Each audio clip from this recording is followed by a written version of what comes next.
everyone, my name is Whitney and I'm a dental hygienist. Let's talk about alcohol mouthwash versus alcohol-free mouthwash. Which one is better?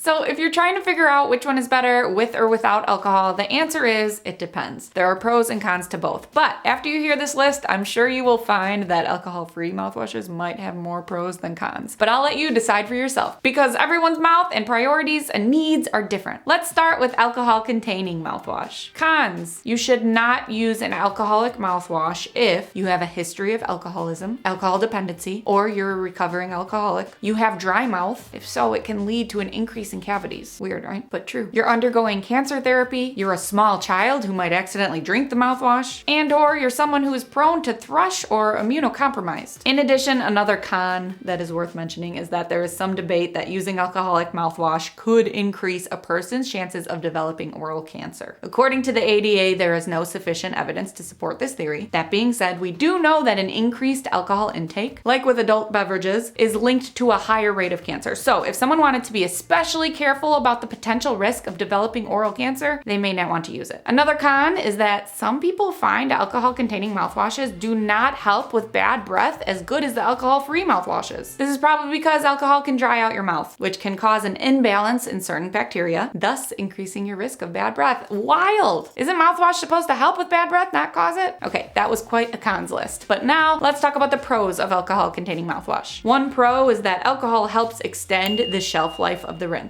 Up to 2 to 3 years in most cases. So for people who don't use mouthwash very often, they might prefer to purchase one with alcohol since they can keep it longer and use it as needed. Another pro is that most alcohol-containing mouthwashes are super effective as antimicrobial agents, which help kill off bacteria in your mouth, which is great to use if you have any gingival issues, gingivitis, periodontal disease, etc. However, alcohol is not the only ingredient that can do this. The other ingredient that kills off oral bacteria is essential oils, which are also found in some alcohol-free mouthwashes. So again, another reason to maybe consider alcohol-free. The only thing is that it just might take a little longer to see the antimicrobial results if you compare it to the alcohol blend. So although both alcohol-containing and alcohol-free mouthwashes help reduce oral bacteria, the alcohol ones do work faster. But having said that, one more con.